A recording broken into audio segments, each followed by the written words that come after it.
I'm the Chief Executive Officer for D-Day Ohio Incorporated.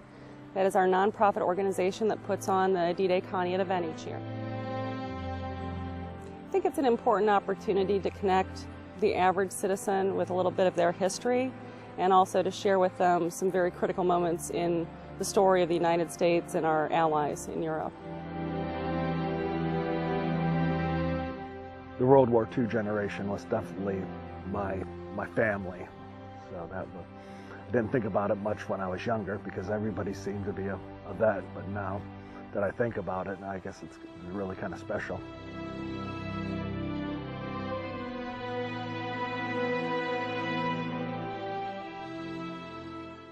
D-Day Conneaut, I think, is a really good way to show the public what the greatest generation really sacrificed on that day in June 1944. I'm an Army veteran. I served for 26 years from Vietnam through Desert Storm. I was a West Point professor for about 15 years. I come to D-Day Ohio because of the importance of the time, because it's evocative of my whole life. I do it because the dwindling number of veterans tend to come here, and it's a chance you don't want to miss. It's a chance I would like my grandchildren to have. D-Day Conneaut means to me keeping the history of World War II alive, remembering what our vets of every country did to sacrifice for our freedom.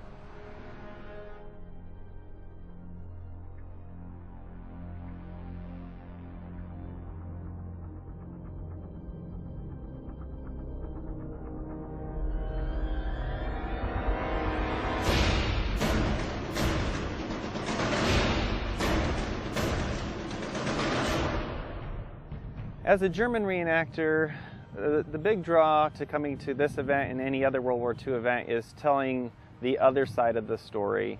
Wars are fought by two sides.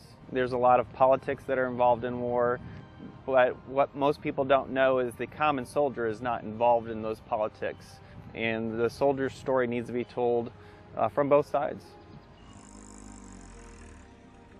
D-Day Conneaut means a way for me to honor my grandfather. I consider reenacting to be experimental archaeology. I feel that you really can't experience what people went through until you've walked a mile in their shoes.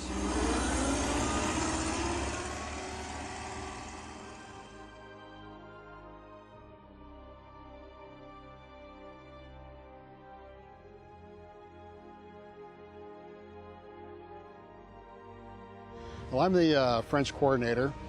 Anybody who's doing a French civilian impression or a French combatant impression contacts me, and we go over what will be done during the days. I came here in 2002 as a spectator. Came early in the morning, spent the whole day, and at the end of the day I looked at my wife and I said, I got to do this. A lot of people in France were intimidated by the German occupation, and some of them just did their best to go about their lives, their daily lives, making it normal. Others were very discontent with the situation. They wanted to make trouble for the Germans, and which later on, toward the end of the war, there were large numbers of armed French civilians with some training from the assistance from the British and Americans.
I am the 1st Infantry Battalion Commander.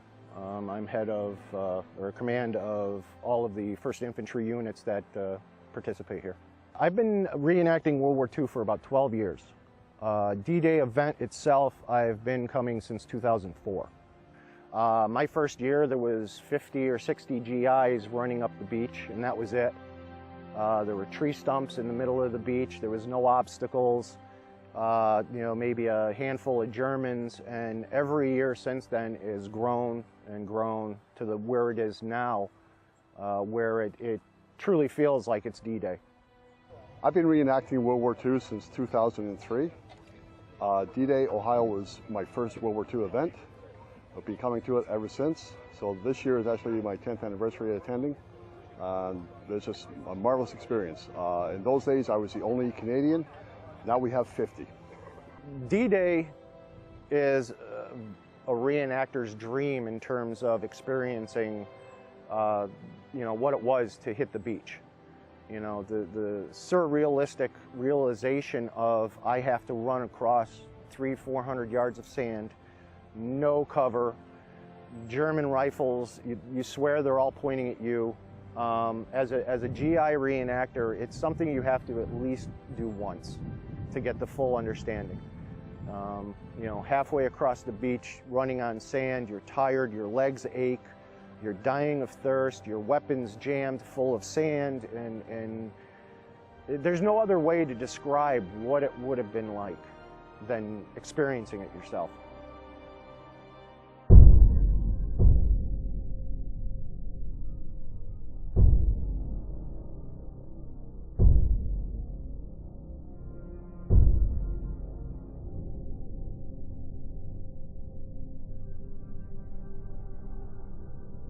Probably one of the most special stories I heard when we first started bringing veterans in numbers. Marion Gray, who's with 29th, and he was in the first wave at Omaha Beach. His story is rather incredible, and we were fortunate that he was able to come and share it with us. We had been briefed as to what to expect. Bearville Drive, we'll secure Bearville, and again, link up with the Rangers. It was early in that morning. I was taken to a Higgins boat. I was carrying about 80 pounds on my back of medical supplies. Here's whatever cover you can find. Get to the shingle, wait for orders. It was difficult at that time to carry so much stuff because you didn't know what was going to happen. When I got into Higgins' boat and I was coming ashore, we were capsized by high waves and rain. Let's go! It wasn't long till I got rid of that pack on my back. It was either that or drown. We proceeded to wade through the water up to dry land.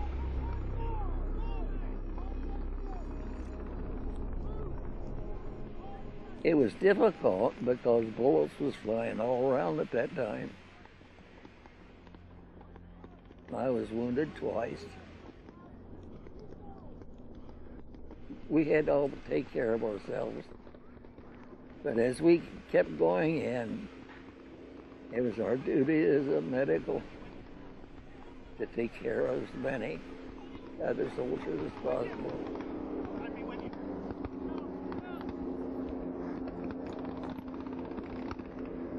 I had a lot of morphine up with me. I think I used up all my morphine I had on those of my buddies that was wounded. You're moving so fast, and your adrenaline was just a-flowing, and you were doing your best trying to protect the others. And sometimes when I look back over the years, it seems as I can think that I could have done more.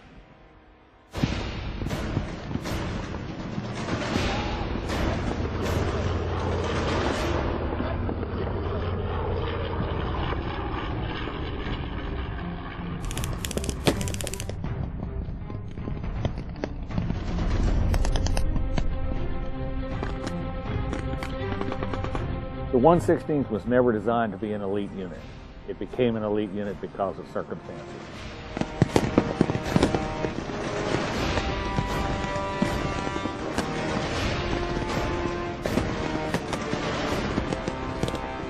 They went to England in 1942 and they trained intensively.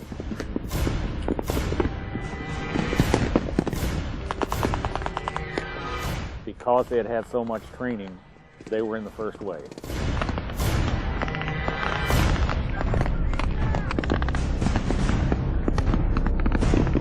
It was an extremely difficult landing.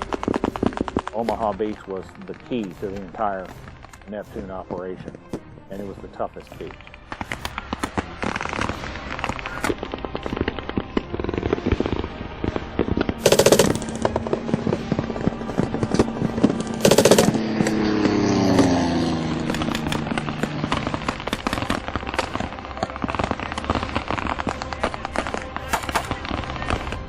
Nothing went right. Many of the officers were killed in the first few minutes. The tanks they were supposed to support sank in the channel. The naval gunfire support was good, but the strategic bombing preparation landed well inland and did no good at all. Like Conneaut, there were bluffs that overlooked Omaha Beach, and I paced the beach. And it was an open area of 348 meters from low tide line to the seawall. That's what they had to cross before they even hit the barbed wire. There was what we call grazing fire and plunging fire. Fire coming low to the ground, around knee level, and then there was fire coming from above. There was automatic weapons fire, there was artillery fire.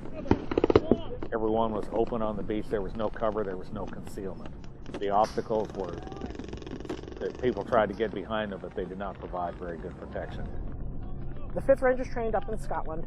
The original objective of both the 2nd and the 5th was Point de Hawk.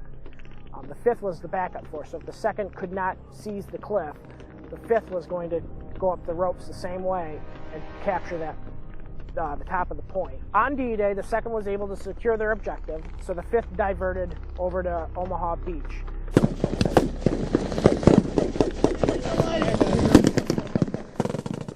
What ultimately happened is the lowest level of leadership, the junior officers and the NCOs, whether they were experienced or not, simply threw away the plan and took action at a small unit level.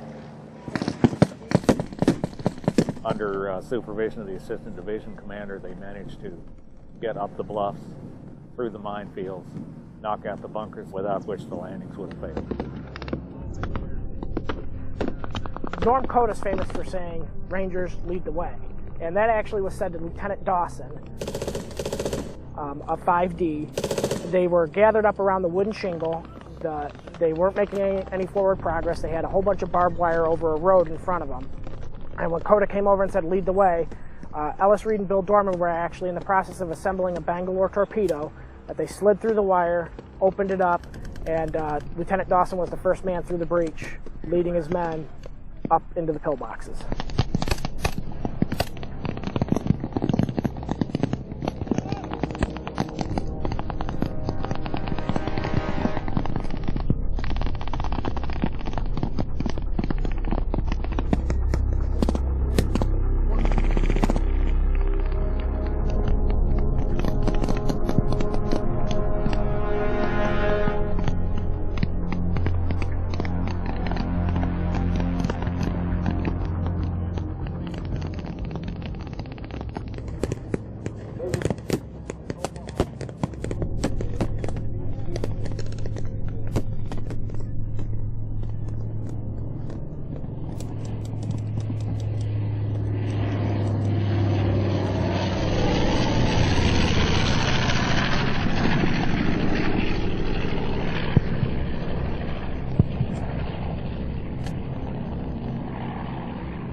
It makes me feel proud that I was one of the original ones that landed in France on that day on June the 6th. It makes me proud. And there's so many that my friends that landed with me that day are no longer here. And I think of them an awful lot.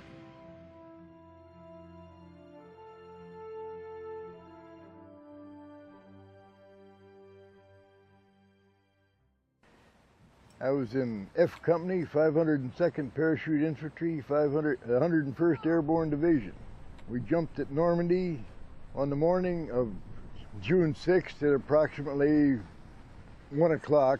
They told us they wanted us to stand up and hook up as soon as they crossed the coast of France. We're all hanging inside the plane, hanging on to the suspension line, the static line, trying to keep our balance while he's waving a plane back and forth.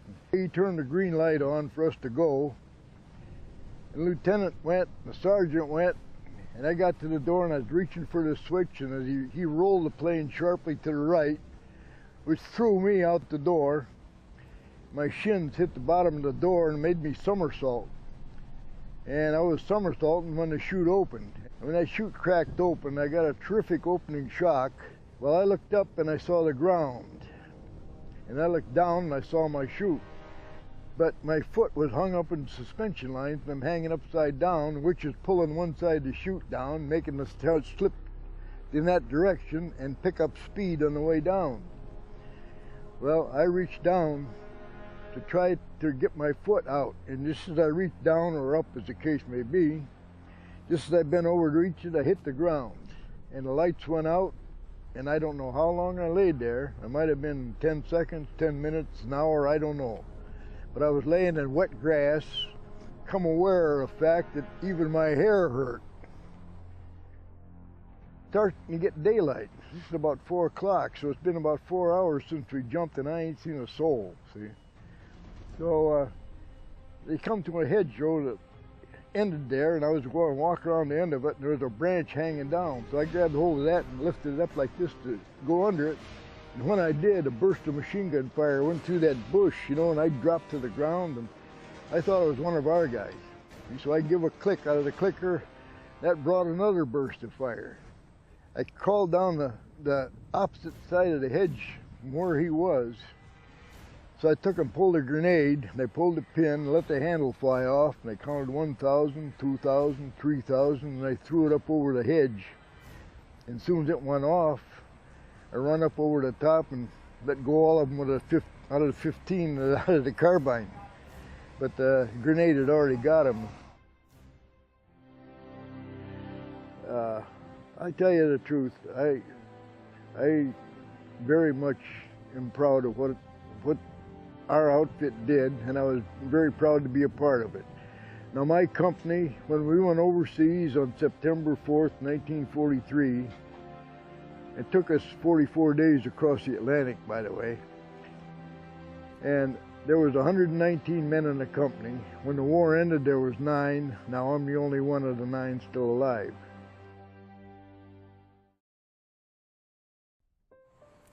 Well, it's amazing that there's so many people that get involved in this, and the reenactors, the way they dress, the way they live the event, that just is amazing to me how it all comes together.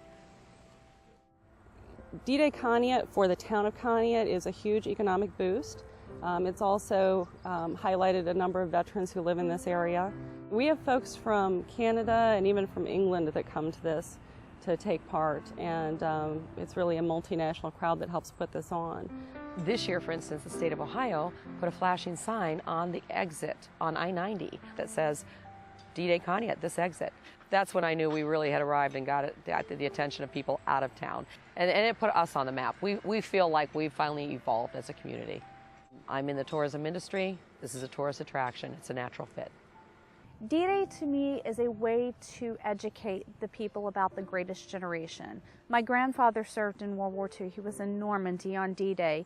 having been involved in the planning portion of it for so long, I've seen amazing things. I've walked away with tears in my eyes, just so emotional. I've laughed, I've cried, I've made many great friends doing this. Well, it's extraordinary. It really brings the history alive for the children, and that was so wonderful. And to meet some of the veterans and to hear their stories was incredible. So it's just been a wonderful day. My son interviewed quite a few of the veterans, so I think we have a big story to take home with us, just getting to appreciate the fact that they were there at this event. And then for us, it's just bringing history alive. It's remembering history. They can be a part of it and see it and touch it, and it's just wonderful. Smell it with all the firing of the guns and the smoke and everything. So it just brings history alive to them. The most impressive thing is probably to the genuineness of everything.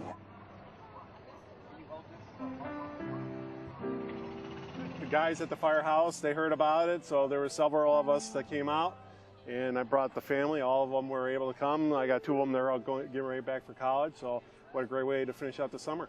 My favorite part was certainly the invasion on the beach, and the Mustang flying over and the bomber. That was cool.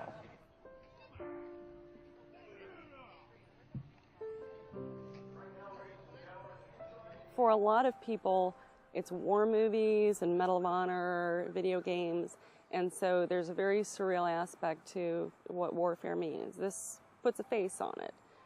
It looks exciting out on the beach, but then you get to talk to some of the people who lived it and understand how very hard that was, and to understand the casualties that were incurred. Obviously, unless you're there, you can't really understand it. But I think it puts a much more realistic face on what service to our country means. I've been coming to D-Day Conneaut for about 4 years now.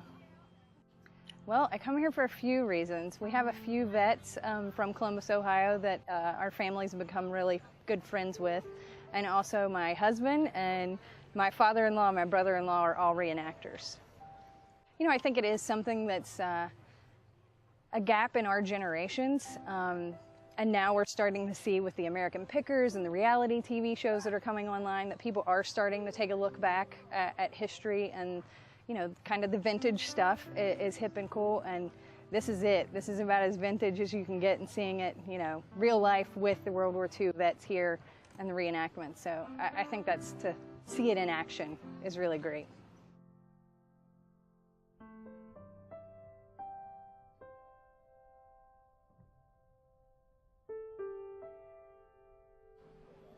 I think that they should really come to D-Day because it lets them experience something that they haven't experienced yet. For me, when I first came, it opened up a whole world for me that I still am exploring today.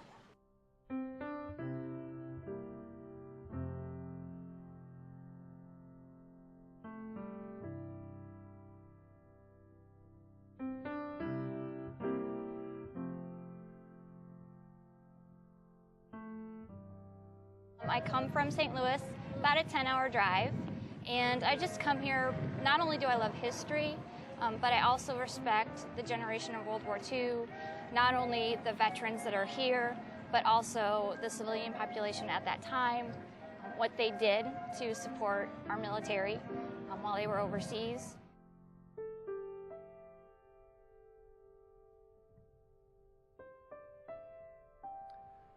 D-Day is important to remember history and to keep the history of not only World War II alive, but the sacrifice of our veterans.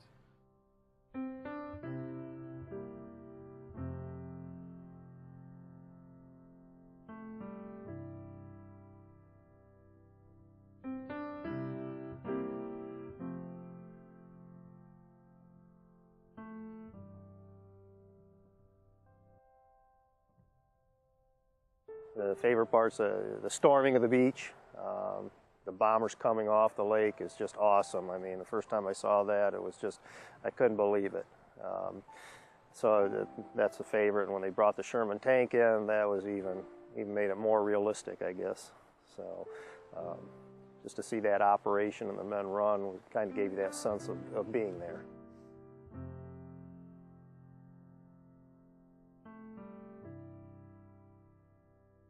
The peak moment for me in doing this in over 10 years was meeting an actual French resistance veteran.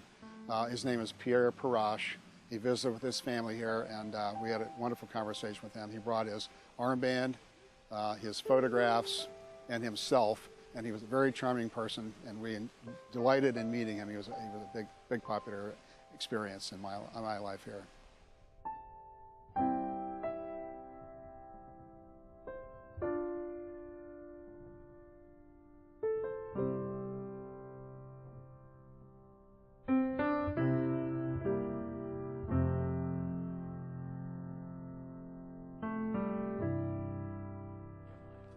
My job is to handle the Veterans World War II hospitality tent. Our main objective is to take care of all World War II veterans from the time they get to the parking lot until the time they leave. This setting gives them a unique opportunity to be with other World War II veterans, and they feel much more comfortable, talking about it. They never ask for help. It's quite an experience, just to sit down and listen to them.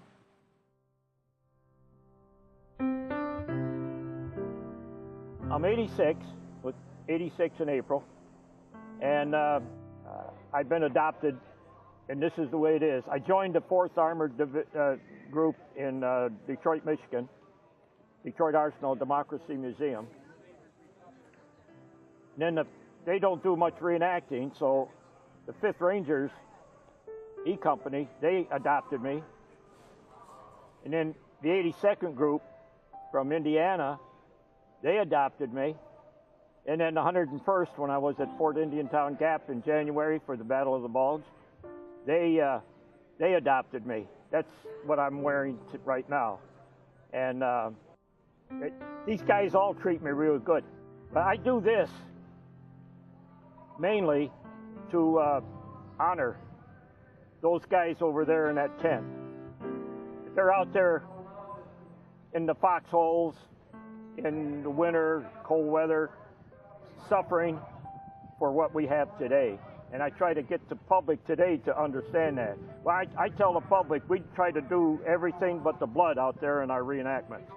D-Day Ohio is great, and it's a little different than the rest of them I've done. Being as it's really as close as you can get to authentic for a beach battle, for D-Day, storming the beaches. And I did that for the first time last year. This morning I got up. I'm sorry. Everybody's in uniform. And it's just fantastic. It just takes me back. It's a campsite. I mean, it's the real thing. The cars are all gone. The guys are all in uniform, and they're reacting from the time they get up till they go to bed. That's great. Thank you. Oh, Thank you. I'm sorry. No. Whew. Thank you, sir.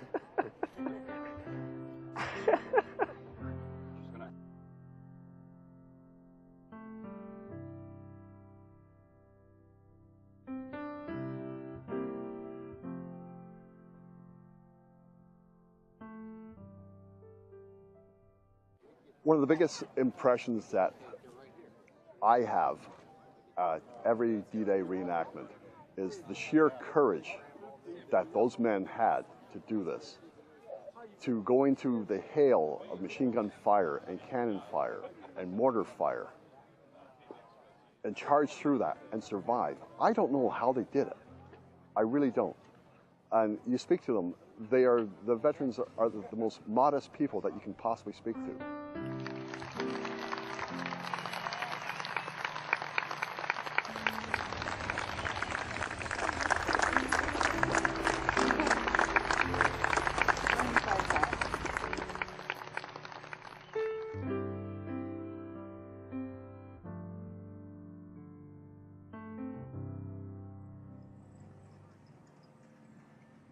I'd like to say to the veterans, well done. You weren't born heroes. Circumstances made you that. We'll never forget you.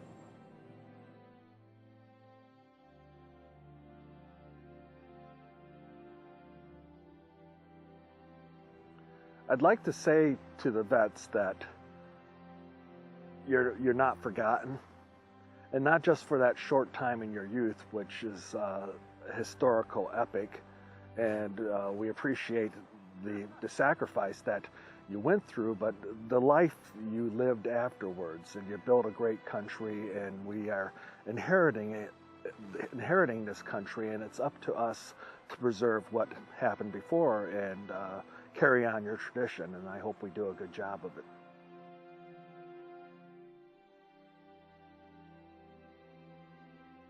To have one thing to say to the greatest generation, it would be thank you.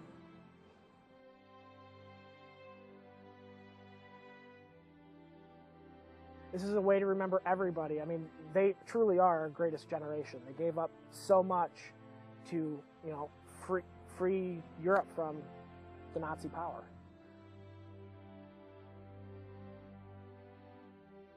I would tell every veteran thank you. Shake his or her hand and thank you for your sacrifice and the sacrifice of those that didn't come back.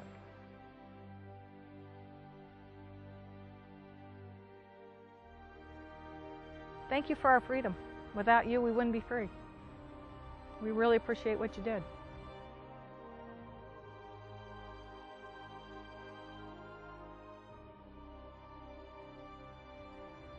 I think obviously my message to any of the veterans from World War II, greatest generation, they were an army of liberators and they liberated the world, and you can't say thanks enough. And that we won't forget, you will always be remembered.